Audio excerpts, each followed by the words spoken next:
Hello दोस्तों। राघव और पूनम की शादी गांव में सबके लिए मिसाल थी।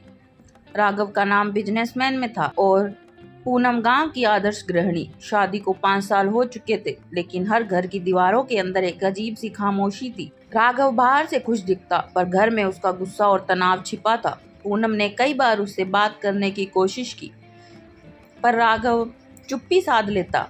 पूनम ने अपने दिल में यह बात छुपा ली कि राघव कुछ छुपा रहा है। उसकी भावनाएं उस पर भारी पड़ने लगी।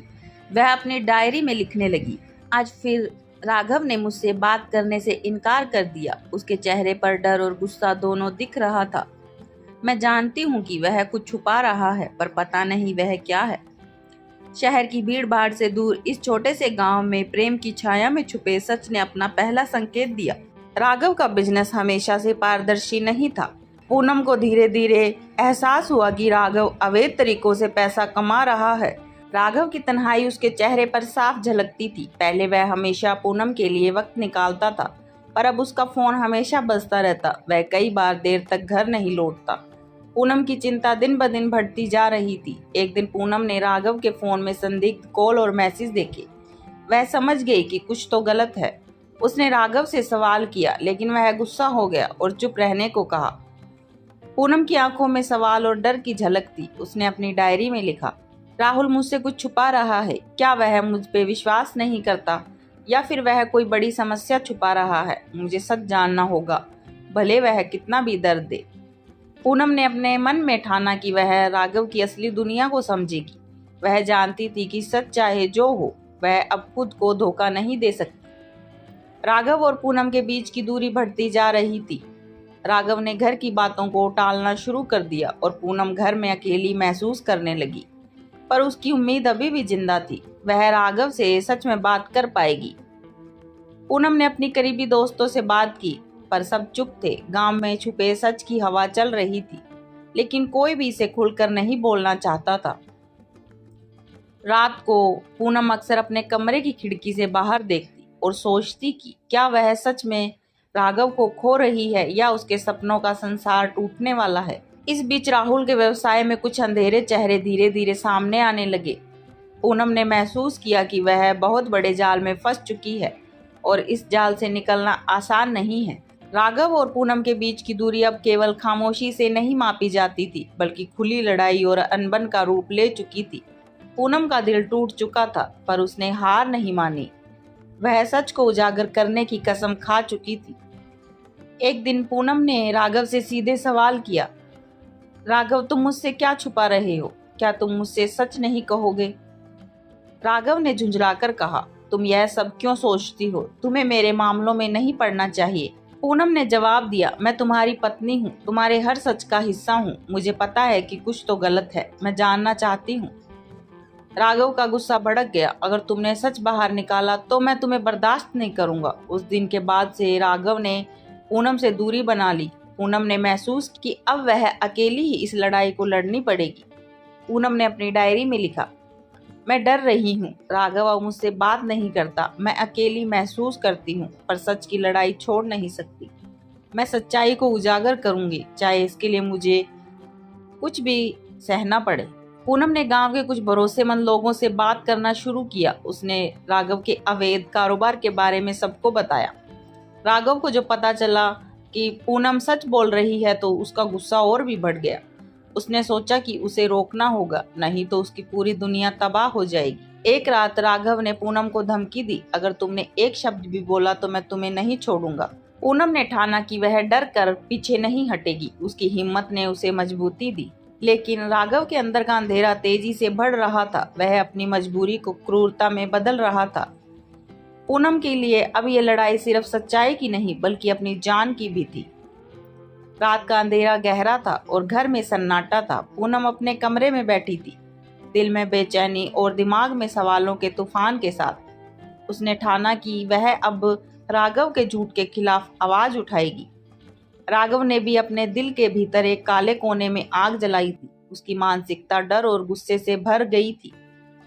वह जानता था कि पूनम अगर सच उजागर करेगी तो उसकी जिंदगी बर्बाद हो जाएगी। रात के उस सन्नाटे में राघव चुपके से पूनम के कमरे में घुसा। पूनम की आंखें खुली थी, उसकी सांसें तेज थी। राघव, तुम मुझे मार नहीं सकते, पूनम ने कांपती आवाज में कहा। तुम्हें रोकना ही होगा, राघव ने कड़क आवाज में कहा और उसका गला दबाने लगा। पूनम ने आखिरी तक लड़ाई की। उसने अपने हाथों से राघव का गला पकड़ने की कोशिश की, पर उसका प्रयास व्यर्थ गया। राघव का गुस्सा, उसका डर, उसकी हताशा सब एक साथ फूट पड़े। कुछ मिनटों की वो लड़ाई पूनम के लिए आखिरी थी। उसके जीवन की एक सुनहरी किरण बुझ गई। राघव ने मृत शरीर को वहीं छोड़ दिया, जैसे कोई अपराध नहीं हुआ हो। अगली सुबह पूनम के जाने की खबर पूरे गांव में आग की तरह फैल गई। पुलिस ने मामला संभाला और शुरुआती जांच में राघव का व्यवहार संदिग्ध पाया गया। पूनम की डायरी पुलिस को मिली, जिसमें राघव के अपराधों और घर में छुपे सच का जिक्र था। पूनम की हत्या ने पूरे गांव को हिलाकर रख दिया था। लोग जो कल एक राघव और पूनम को आदर्श जोड़ा कहते थे, आज उसी राघव की ओर शक की नजरों से देख रहे थे। पुलिस घटनास्थल पर पहुंची। राघव ने कहा, मैं सो रहा था, सुबह उठकर देखा तो पूनम नहीं रही। पर पुलिस ने जल्दी ही वह डायरी बरामद की, जिसमें पूनम ने साफ साफ लिखा था, अगर मुझे कुछ हुआ तो इसका जिम्मेदार सिर्फ राघव होगा। वह मुझसे कुछ छुपा रहा है और मेरी आवाज को दबाना चाहता है। डायरी पढ़ते ही पुलिस सतर्क हो गई। राघव से कड़ाई से पूछताछ की। इंस्पेक्टर वर्मा ने राघव से पूछा, तुम्हारी पत्नी ने डायरी में तुम्हारा नाम लिया है, अब क्या कहोगे? राघव ने पसीने पसीने होते कहा, वो तो बस कुछ मनगढ़ंत बातें लिखती थी, उसे शक की बीमारी थी। पुलिस को राघव के शरीर पर नाखूनों के निशान मिले, पूनम के संघर्ष का स्पष्ट परिणाम। पूनम के नाखूनों के नीचे से राघव की त्वचा के अंश मिले, जो फोरेंसिक जांच में सामने आए। एक और बड़ा सुराग था, घर में लगा सीसीटीवी कैमरा। राघव ने कैमरे की फाइल डिलीट करने की कोशिश की थी, लेकिन रिकवरी हो गई। कैमरे में देखा गया कि पूनम की मौत की रात राघव देर रात उसके कमरे में गया और फिर बाहर आया, बुरी हालात में, पसीने से लथपथ। मामला अदालत में गया। मीडिया का जमावड़ा, गांव वालों की भीड़ और पूनम के माता पिता की दुखी आंखें, ये सब कोर्ट रूम में इंसाफ की उम्मीद लेकर आए थे। जज साहब ने कहा, इस मामले में सबूतों और गवाहों की कमी नहीं है। सवाल यह है कि एक पति ने अपनी पत्नी की हत्या क्यों की? सरकारी वकील ने कहा, यह सिर्फ एक हत्या नहीं, ये एक नारी की आवाज को चुप कराने की कोशिश थी। पूनम सच्चाई के लिए लड़ रही थी और राघव को डर था कि उसका काला सच उजागर हो जाएगा, इसलिए उसने उसे हमेशा के लिए चुप करा दिया। राघव का वकील बचाव में बोला, राघव निर्दोष है। पूनम मानसिक रूप से अस्थिर थी, वह आत्महत्या भी हो सकती है। लेकिन जब forensic report, diary, CCTV footage और गवाह सामने आए तो राघव की एक एक परत उधड़ने लगी। जज ने सख्त लहजे में कहा, यह कोर्ट यह मानता है कि राघव ने योजनाबद्ध तरीके से पूनम की हत्या की। वह सच को उजागर करने से डर गया था, इसलिए उसने उसकी जिंदगी छीन ली। राघव को आईपीसी की धारा 302 के तहत उम्र कैद की सजा सुनाई गई। पूनम के माता पिता रोते हुए बोले, हमें बेटी वापस नहीं मिलेगी, लेकिन उसकी आत्मा को आज शांति मिली। गांव की महिलाओं ने पूनम को अपनी प्रेरणा माना।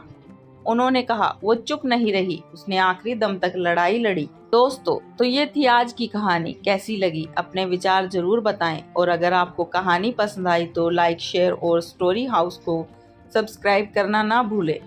अगली कहानी में फिर मिलेंगे, एक नए मोड़, एक नए राज के साथ। तब तक के लिए अपना ख्याल रखिए और कहानियों से जुड़े रहिए। धन्यवाद।